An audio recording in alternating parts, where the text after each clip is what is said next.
Hi there, it's Kevin with the Rogue Market here with the top 10 cards to buy for Storm Force of Nature in Commander. So Storm Force of Nature was an incredibly popular secret lair, the Marvel secret lair that sold out, and this is the most popular Commander card according to EDH Rec. Not only is the most popular Commander card from that secret lair, but is currently ranked number 1 on EDH Rec for people building this commander. It actually passed up Valgavoth and Arabella for that number 1 slot. So Storm has some interesting abilities. Well, the interesting ability is it creates a storm. Whenever Storm deals combat damage to a player, the next instant or sorcery you cast this turn has Storm. So we're going to be looking at cards that work off copying spells or giving double strike or able to use all the mana you're going to need to then cast a bunch of spells for the Storm type effect.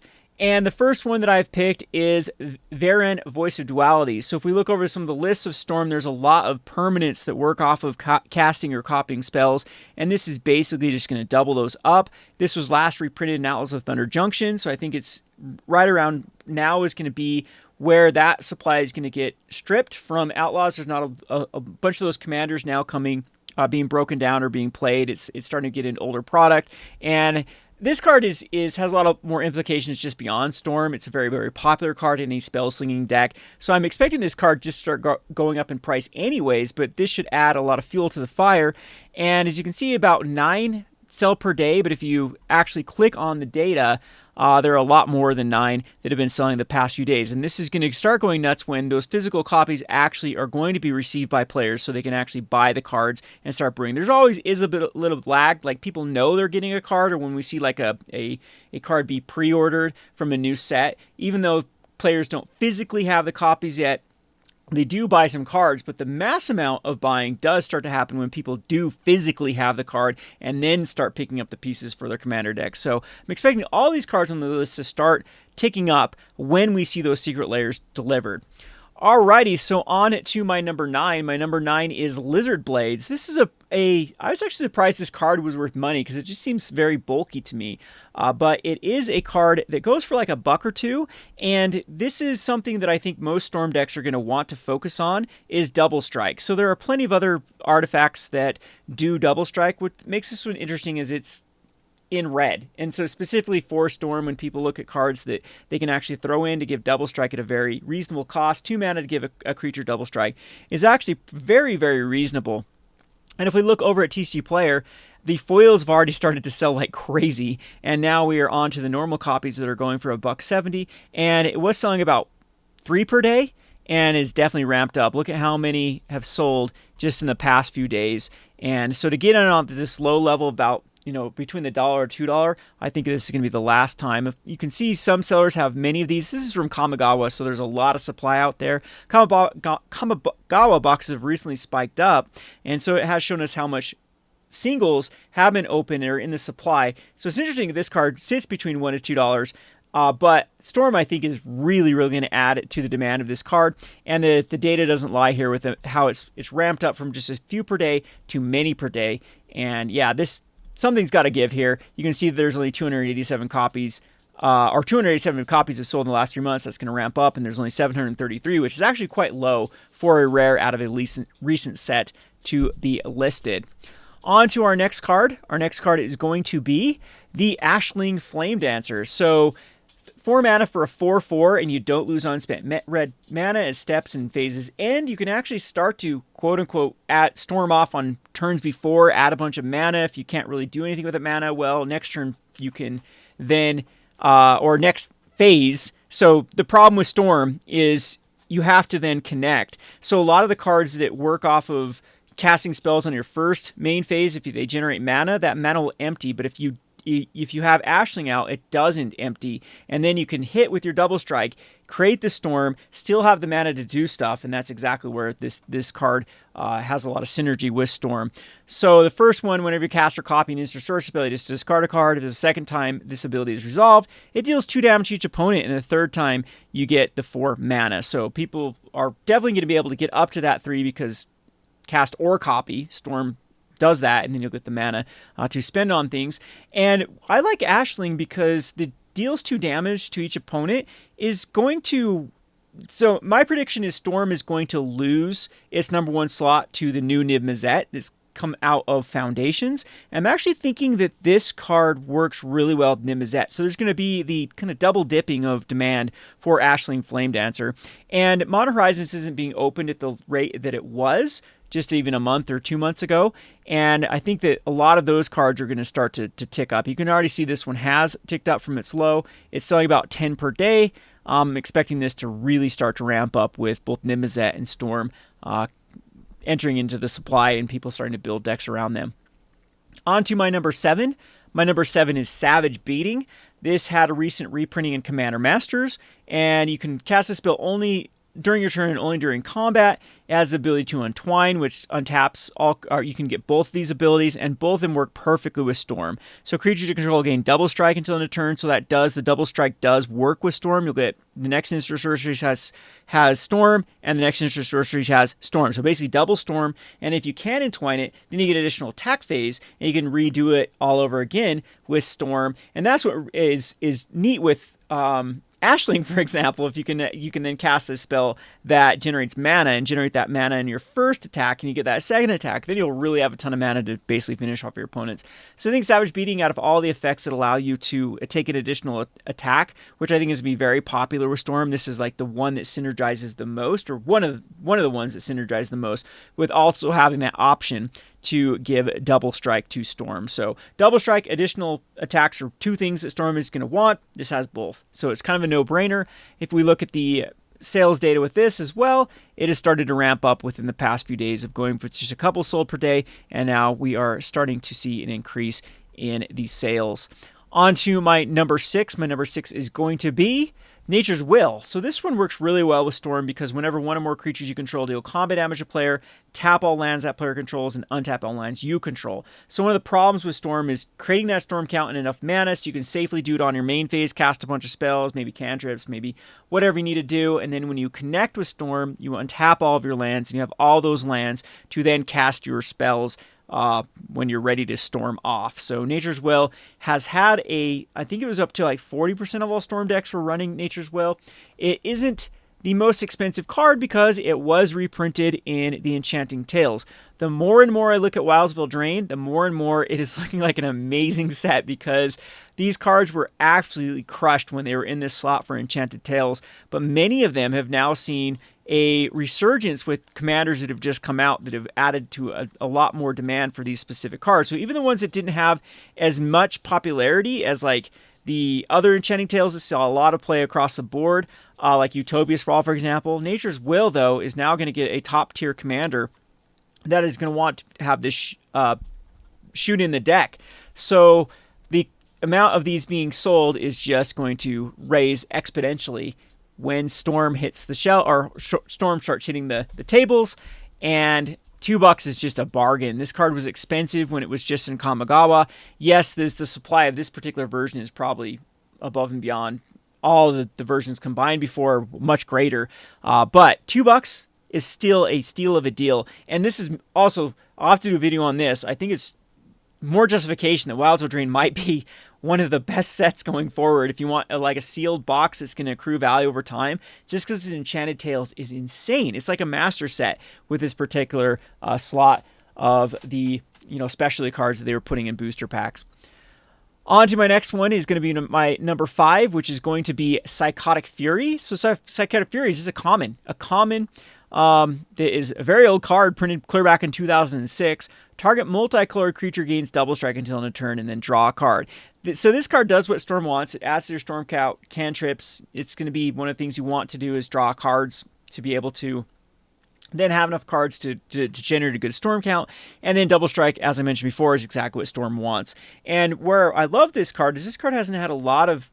it has to hit a multicolored creature. Well, who cares? Storm is multicolored. So it is seeing a lot of sales. The foil price have gone all the way up to $10, and this was selling less than 1 per day, and now you can see it is selling multiple copies per day, and a lot of the lightly played have been purchased when there's multiple. There's still this one that has 11 copies, but it's getting rarer and rarer for actual cards you can reasonably check out for cards that are under $1. So of course, you can find other cards from a particular vendor. You can get this for quote unquote 46 cents. But if you look at this, like the cheapest way to get one copy right now is like $1.60.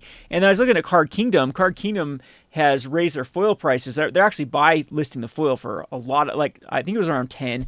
I'll have to check this. I don't have it prepared in this particular video. They had plenty of copies of the regular one, but they didn't have a full inventory of this card. So they're going to run out. Other vendors are going to run out. Of course, going to start increasing their buy list for this card. And it is not uncommon for a common to be buy listed once it is... This card's old. This is not a card that people held on to. It had very narrow uses. And so that has made it so these cards, there's not a lot of these in existence compared to a card that people were holding on to. And these are the ones that sneak up on you. So yeah, it looks like a bulk common at this point, but a few commanders that actually pairs with this card, it can go crazy. The fury of this card can go nuts pretty quickly. And so I'm really liking this card as, like, I typically like to pick a few of these. I mean, there's a lot still. I mean, 1,897. There is still a lot on the marketplace, but yeah, I think this one is going to be a decently buy listed card in the foreseeable future. And double strike draw card, can't go wrong with it, even if it is a common. On to my next card. My number 4 pick is going to be the Fury of the Horde. This is another one that allows you to have an untap and additional attack phase. But what this one is so good is it's free. These free spell cards have been becoming more and more popular in formats as people realize how powerful they are. You just have to exile 2 red cards from your hand, and then you can cast this for free. You want to have all creatures attack this turn, and after this main phase, there's an additional combat phase followed by an additional main phase. So you can actually storm this one because you can attack with Storm, hit with Storm. This card gets Storm, and then you get, I believe this does stack, but then you won't be able to untap. So I'm not sure. You'd have to give like a way with Vigilance to give Storm Vigilance to get a lot of attack phases. Yeah. Because it would stack a bunch of additional combat phases, but you'd have to figure out a way to actually utilize that without having your creature attacked. But otherwise, though, it is at least one free attack, which adds to Storm count, and is exactly like this deck's going to be incredibly mana intensive, so any way you can get around not having to pay mana for a card, I think is going to be an absolute shoo-in for the deck. On to my number 3. My number 3 is going to be, I guess I didn't show the price of this one. It's been going up naturally anyway, as it was last reprinted, I believe in a list version. It hasn't been printed for a while, or maybe, let's look at the versions here. Cold Snap and just dual decks. Yes, it's been a while since this has been printed. I thought I had a list, but yeah, I think that's what is showing the pretty good growth in the past few months anyway. Yeah, this is a really good pickup. Now I'm looking at it with just the incredibly low supply of just the 2 printings.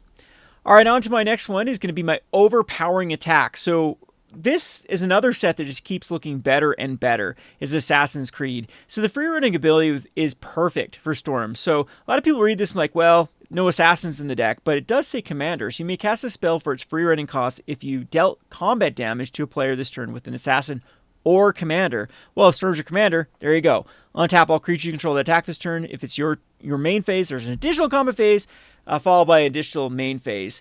So again, it is kind of awkward if you can give Storm Vigilance. Maybe I should be looking at those type of cards. Then you can stack a bunch of additional attack phases and additional main phases. And man, that's a lot of Storm that's going to be happening. So really loving this card again, because anything that we're going to reduce costs and give you an extra attack phase, I think is be very, very powerful. Let's just take a look. That's Vigilance. I am crazy here. So Storm has Vigilance. So I remember why I picked these cards. So brain dead moment for me of trying to push this video out before I leave for the day. But yeah, it has Vigilance, so it's going to work with all of these stacking main phases and attack phases. Absolutely, yeah. These cards are so good with Storm. I thought I was missing something there. All right, on to my next card. My next card for the number 2 is going to be Manamorphose. I picked this one because every Storm deck should just run this. It's Storm. Manamorphose is the card in any Storm deck. And this card actually hasn't seen a reprint for quite some time.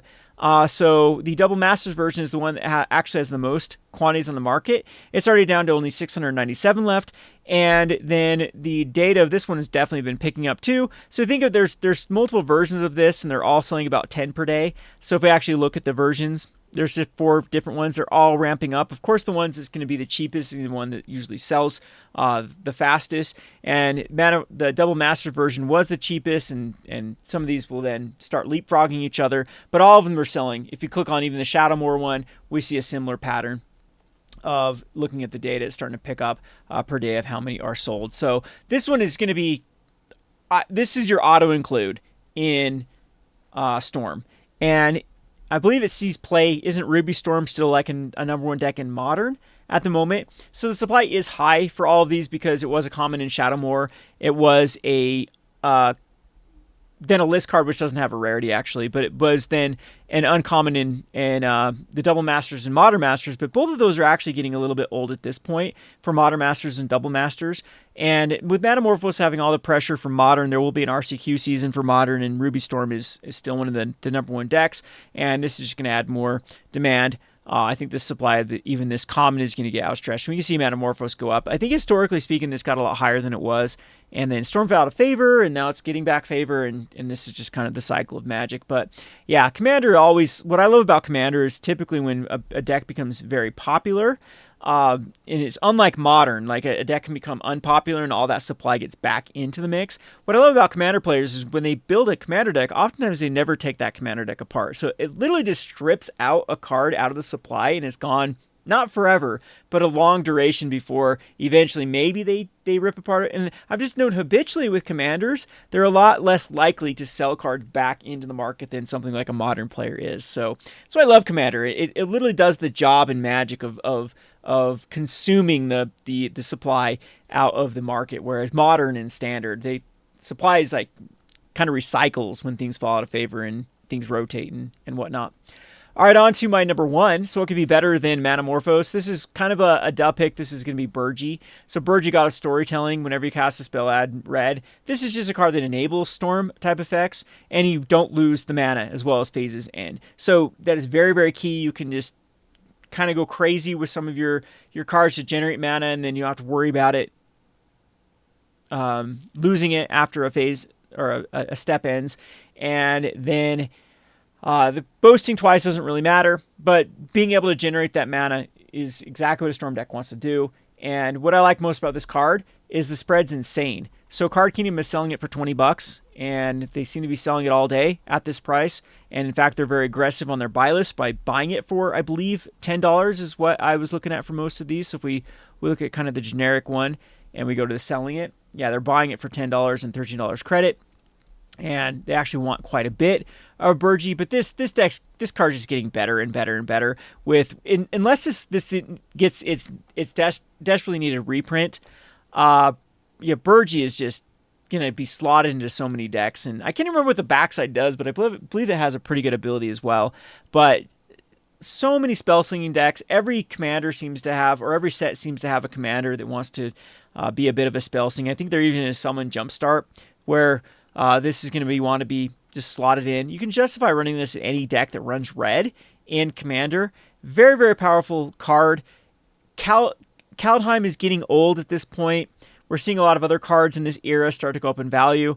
And this is a rare that has a lot more potential, as you saw, with Card Kingdom valuing it at $10, but TCG players still valuing it at, or Card Kingdom valuing it at $20, and TCG players still selling these for about $10. Something has to give, and I'm on more on the idea that Card Kingdom has the right idea of Burgie being a $20 card. So I can see this actually doubling up when we get enough demand from enough of these Spellslinger cards, and especially Storm. I think this is going to be a very slot that people are just going to pick this up immediately for their Storm deck. And so this is why I picked it my number 1.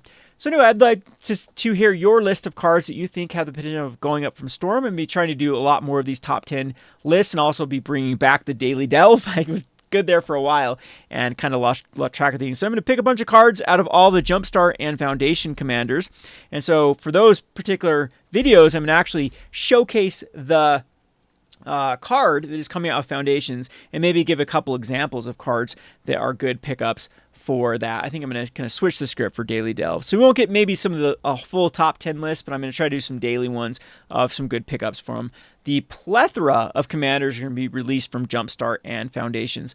As always, I hope you enjoyed this video. This has been Kevin with the Rogue Market. Be sure to like, subscribe, all that good stuff so you don't miss the updates for the video. I'm going to really get back to doing these sort of videos. They're fun for me to do. I love checking out the market, and so love to have you around for the comments. Thanks for watching.